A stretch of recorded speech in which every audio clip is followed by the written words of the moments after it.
అందరికీ నమస్కారం. గౌరవ చంద్రబాబు నాయుడు గారి ఆదేశాల మేరకు ఈ గవర్నమెంట్లో అంటే అదే మా జగనన్న పరిపాలనలో మహిళలు పడుతున్న బాధల గురించి, అదేవిధంగా అరాచక పాలన గురించి, మహిళలకు జగన్మోహన్ రెడ్డి చేస్తున్న ద్రోహం గురించి తెలియజెప్పడానికి నారీ సంకల్ప దీక్షలు మేము ఏర్పాటు చేసుకోవటం. అందులో భాగంగానే ఆల్రెడీ ఇక్కడ మంగళగిరిలోని, అదేవిధంగా రాజమండ్రిలోని, నెల్లూరులోని ఈ సభలు నిర్వహించడం, ఈ నారీ సంకల్ప దీక్షలు నిర్వహించడం.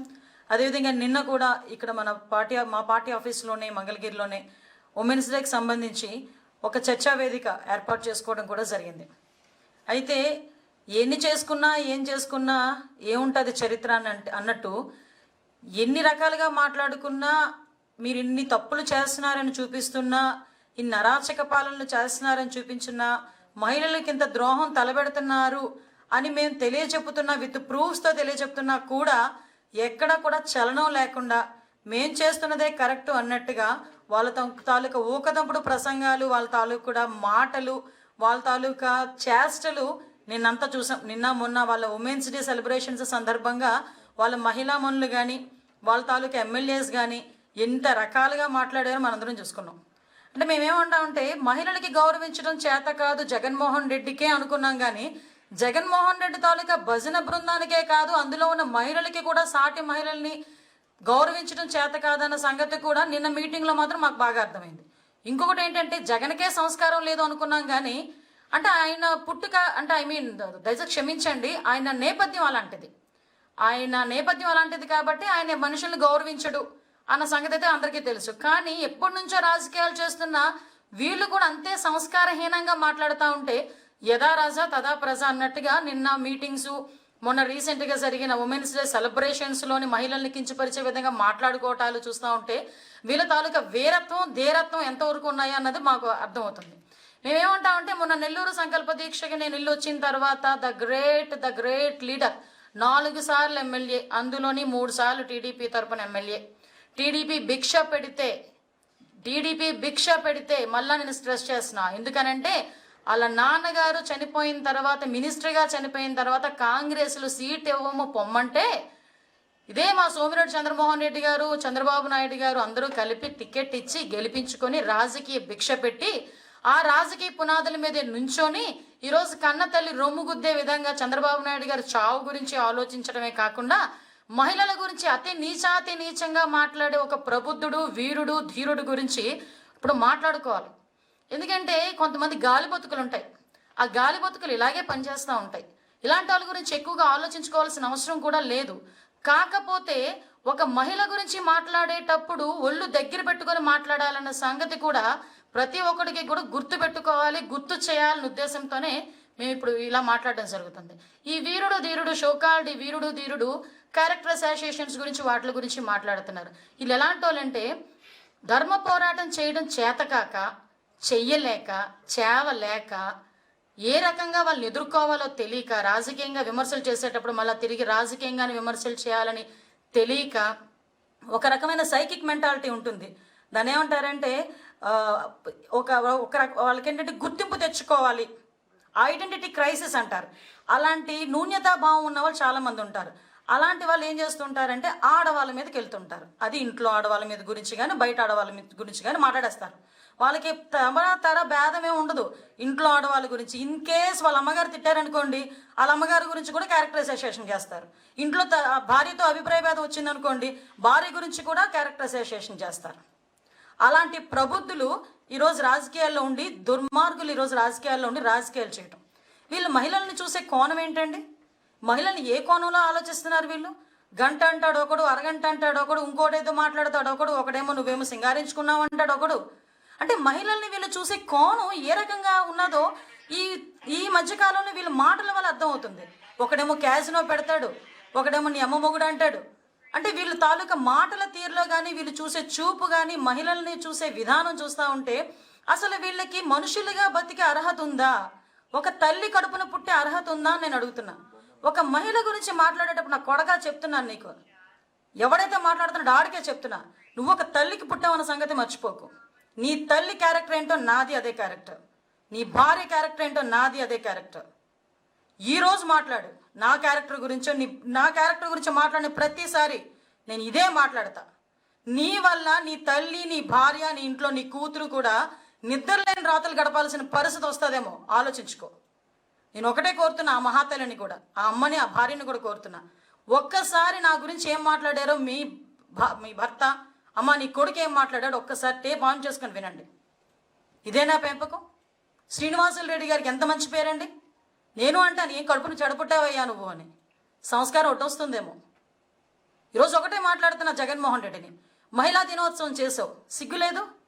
మహిళా దినోత్సవానికి ముందు రోజు కూర్చొని నేను విమర్శ చేశా, నేను ప్రతిపక్షంలో ఉన్నా, నేను విమర్శ చేస్తా, సద్విమర్శ చేస్తా, నీకు చేతనైతే రాజకీయంగా సమాధానం చెప్పు, రాజకీయంగా నీకు సమాధానం చెప్పడం చేత కాకపోతే నోరు మూసుకో, అంతే తప్పించి ఆడవాళ్ళ మీదకి వస్తా, ఆడవాళ్ళ ఇష్టానుసారంగా మాట్లాడతానంటే చూస్తూ ఊరుకోవడానికి మేము ఎలా కనిపిస్తున్నావు నేను అడుగుతున్నా. అంటే నువ్వేం మాటలు మాట్లాడినా మీ వీరత్వం, ధీరత్వం కూడా నెల్లూరులో జరుగుతున్న అరాచకాలు మీరు చూపించండి అయ్యా. క్యారెక్టర్ అసోసియేషన్ గురించి మాట్లాడుతున్నాడు. ఇప్పటికీ నీ పునాది తెలుగుదేశం పార్టీ పునాదే. అదే పునాది మీద కూర్చొని చంద్రబాబు నాయుడు గారు చావు కోరుకుని నీ క్యారెక్టర్ ఎక్కడ? అదే చంద్రబాబు నాయుడు గారి హయాంలో నేను ఇంత గర్వంగా నుంచొని మహిళా అధ్యక్షురాలు పాల్ బ్యూరో స్థాయిలో కూర్చొని నేను మహిళల గురించి పోరాటం చేస్తాను, నా క్యారెక్టర్ అక్కడ. నక్కకి నాగలోకానికి ఉంది నీకు నాకు తేడా. ఈరోజు నీ పరిస్థితి నేను ఆ రోజే చెప్పా, చిటికేస్తే మీ చరిత్ర బయటకు తీసుకొస్తానని. నీ చరిత్ర మొత్తం ఉంది. హైదరాబాద్లో ఎవరిల్లు ఎవరికి రాసి పెట్టావు అక్కడ నువ్వు మొదలు పెట్టుకొని ఈరోజు నీ నియోజకవర్గంలోనే పొలాలకి నీళ్ళు ఇవ్వాలన్నా, చెరువులకి నీళ్ళు ఇవ్వాలన్నా కప్పం తీసుకునే నీ క్యారెక్టర్, అది నీ క్యారెక్టర్. అంటే దీన్ని గ్రావెల్ తవ్వకాల దగ్గర నుంచి లేఅవుట్లో 40% నువ్వు తీసుకునే వాటాల దగ్గర నుంచి చాలా ఉంది నీ చరిత్ర. నేను అసలు నిజంగా చరిత్ర తీసుకుందాం అనుకుని నెల్లూరులోనే ఒకరినిద్దరిని అడిగితే పుటాలు పంపించారు నాకైతే. కాకపోతే ఎక్కడో నాకు సంస్కారం ఒడ్డొస్తుంది దాని గురించి అంతా మాట్లాడడానికి, ఎందుకంటే నేను ఆడపిల్లనే కదా, అవన్నీ కూడా మాట్లాడకూడదని. నీ వీరత్వం ధీరత్వం ఏదైనా ఉంటే ఈ రోజుకి కూడా ఆడపిల్లల మీద జరుగుతున్న అఘాయిత్యాల మీద మాట్లాడవయ్యా. నీ దానికి ఐడెంటిటీ క్రైసిస్ గురించి ఎవరి మీదకి వెళ్ళిపోతావు? పోలీసుల గురించి మాట్లాడుతున్న, మా అధికారుల గురించి మాట్లాడొద్దు, మేము అధికారంలో ఉన్నాం, ఏం పీక్కుంటారో పీక్కోండి, ఇది నీ వర్డింగ్. నేను అదే అడుగుతున్నా. ఐ థింక్ భూషణ్ ఎవరు ఎస్పీ, ప్రీవియస్ ఎస్పీని, జిల్లా అధికారిని ఒక మీటింగ్లో నుంచోబెట్టి అమ్మనా బూతులు తిట్టిన చరిత్ర నీది. నేను అదే ఎస్పీకి బాధ్యత గుర్తు చేశా, ఇప్పుడున్న జిల్లా ఎస్పీకి. మీరేమో జిల్లా ఎస్పీని 2 రోజులు ఉంటావు, 3 రోజులు ఉంటావు, నీ ఎంత తేలుస్తానని చెప్పి మాట్లాడితే పోలీసుడు ఎవడు మాట్లాడు. వీళ్ళు నాయకుల గురించి మాట్లాడతాడు ఎవడో.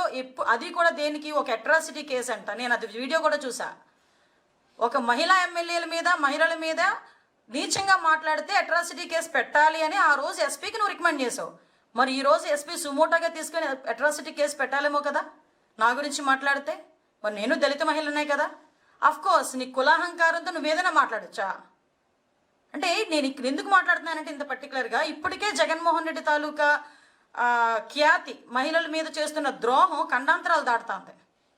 ఎందుకంటే మొన్న నెల్లూరు జిల్లాలో నిన్ననే అంతర్జాతీయ మహిళా దినోత్సవంలో నెల్లూరులోనే ఒక విదేశీ వనిత మీద అఘాయిత్యం.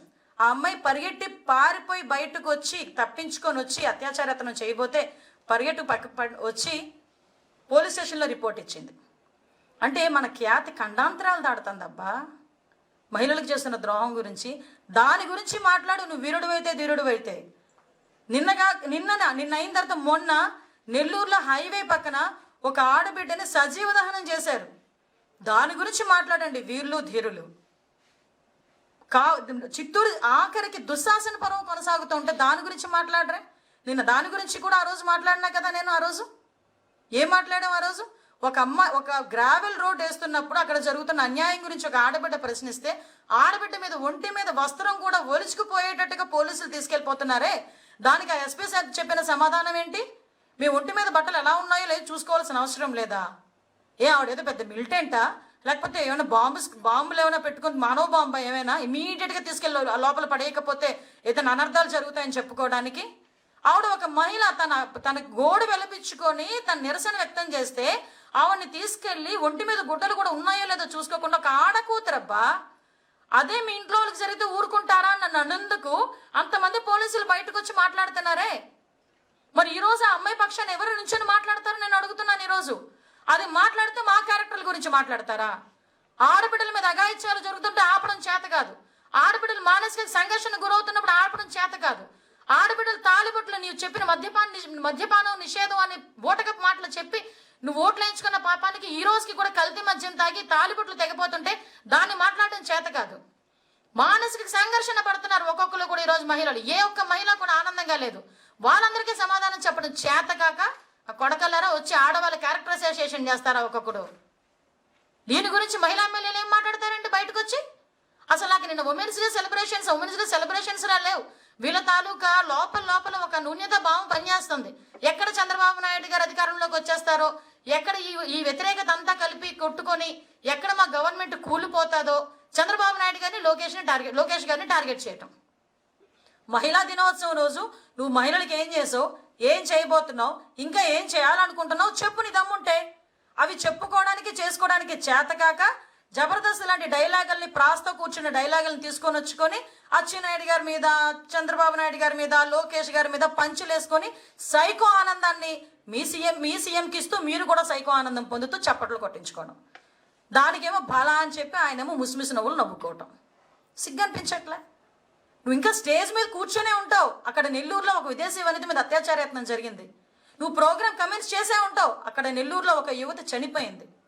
నువ్వు ఇంకా అక్కడ ఇంకా స్టేజ్ మీద ఉండే ఉంటావు. ఆఖరికి పలాసలోనే ఒక తాలిబొట్టు తెంపేశాడు నీ నాయకుడు. ఆ మహిళల మీద ఇన్ని అఘాయిత్యాలు చేసుకొని అవి ప్రశ్నిస్తూ ఉంటే మమ్మల్ని తిరిగి క్యారెక్టరైజేషన్ చేస్తే నోర్లు మూసుకొని కూర్చుంటాం అనుకుంటున్నారా? మీలాంటి భయపడే రకాలం కాదు తెలుగు మహిళలు. అది మాత్రం గుర్తుంచుకోండి. మీలాంటి వాళ్ళు మాట్లాడే ప్రతి మాటకి సమాధానం కోసమే మేము పోరాడుతున్నాం. మీరన్న ప్రతి మాటకి తిరిగి మీకు సమాధానం చెప్పే రోజు కోసమే మేము శ్రమిస్తున్నాం. రాసి పెట్టుకోండి. ఒక్కొక్కటి తాట తీస్తాం. ఒక్కొక్కడికి రాబోయేది చంద్రబాబు నాయుడు గారి గవర్నమెంట్, తెలుగుదేశం పార్టీ గవర్నమెంట్. సీఎంగా చంద్రబాబు నాయుడు గారే అవుతున్నారు. రాసి పెట్టుకోండి. ఇప్పటి వరకు మాట్లాడుతున్న ప్రతి ఒక్కరు కూడా ప్రతి ఒక్కరికి తిరిగి సమాధానం చెప్పే రోజు వస్తుంది. మళ్ళీ ఆడబిడ్డల గురించి కానీ ఆడబిడ్డల క్యారెక్టరైజేషన్ గురించి మాట్లాడితే మళ్ళీ మేము ఏం చేస్తామన్నది మీకు ఇంక తెలియదు. మీ ఇల్లు ముట్టడి అవన్నీ కాదు, డైరెక్ట్గా వచ్చి బడిత పూజే. ఇది మాత్రం కన్ఫర్మ్. ఇంటికి వచ్చి కూర్చుంటా నేనైతే. ఏదో మాట్లాడుతున్నారు ఒక్కొక్కరు. ఒకటి మాత్రం చాలా క్లియర్ అండి. ఇప్పటికీ మీకు ఒక భయం పట్టుకుంది. ఆ భయంతోనే వచ్చిన ఫ్రస్ట్రేషన్ అనే మాటల సంగతి మాకు అర్థమవుతున్నాయి. కాకపోతే ఇంకొకటి కూడా చెప్తాను. తను ఎంత పీక్స్లో ఉంటాడంటే ఈ మధ్యకాలంలో సినిమా వాళ్ళని కూడా బలిసి కొట్టుకుంటున్నారు అన్నాడు ఈయన, ఈ పెద్ద మనిషి. అంటే బలిసి ఎవరు కొట్టుకుంటున్నారు ఇప్పుడు అర్థమైందా? ప్రజల దగ్గర నుంచి డబ్బులు దోచుకున్న డబ్బులు దాచుకోలేక, దాచుకున్న సొమ్ముని ఎలా ఖర్చు పెట్టుకోవాలో తెలియక, తిన్నది అరక్క బలిసి కొట్టుకుంటున్నది మీరు, మేం కాదు. దయచేసి ఇవన్నీ ఆపితే బాగుంటుంది. లేకపోతే మా పోరాటం ఇంకా కొనసాగుతుంది. ఎవడు ఎన్ని మాట్లాడుకున్నా నారీ సంకల్ప దీక్షలు చేపడుతూనే ఉంటాం. ప్రతి మహిళ ఇల్లు తడుతూనే ఉంటాం. ప్రతి మహిళని మేల్కొలుపుతాం. ప్రతి మహిళకి కూడా మోటివేట్ చేసి రాబోయే కాలంలో చంద్రబాబు నాయుడు గారికి ఓటేసేలా, చంద్రబాబు నాయుడు గారి మీద నమ్మకం కలిగేలా ఈ తెలుగు మహిళలు పోరాటం చేస్తూనే ఉంటారని చెప్పి తెలియజేసుకుంటున్నాను.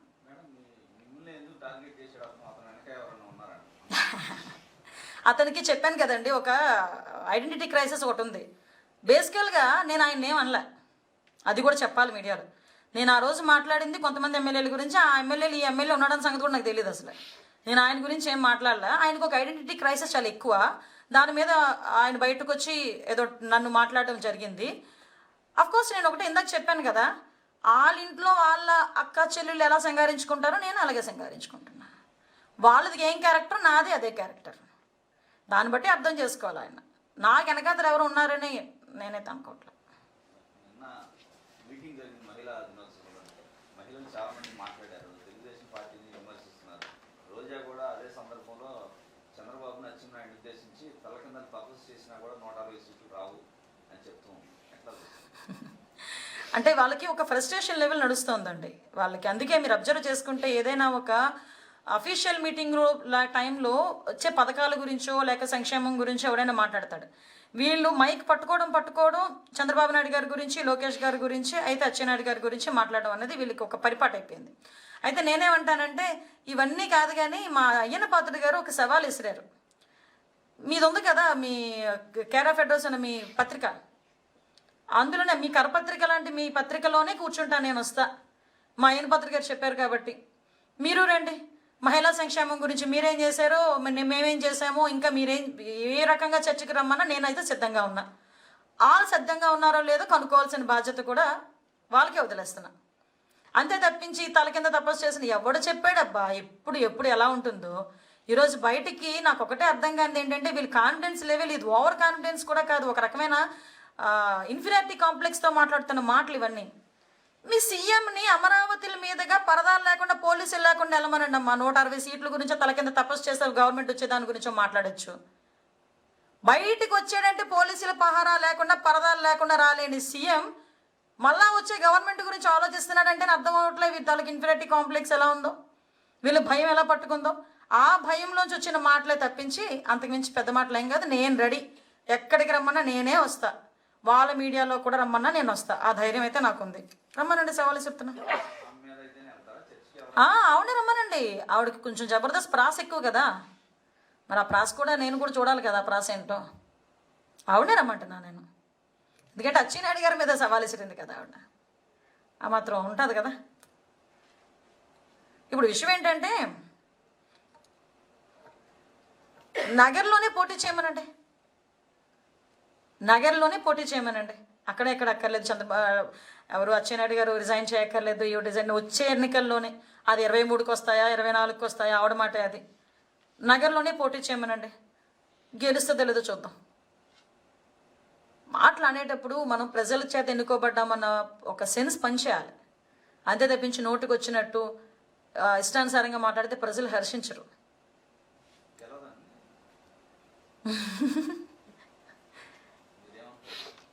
ఎలా గెలుస్తారో చూద్దాం అనుకుంటున్నాను నేనైతే, ఎలా గెలుస్తారో చూద్దాం అనుకుంటున్నాను. అంటే ఇప్పుడు డిపాజిట్లు వచ్చినా మంచిదే, ఎలా గెలుస్తారో చూద్దాం.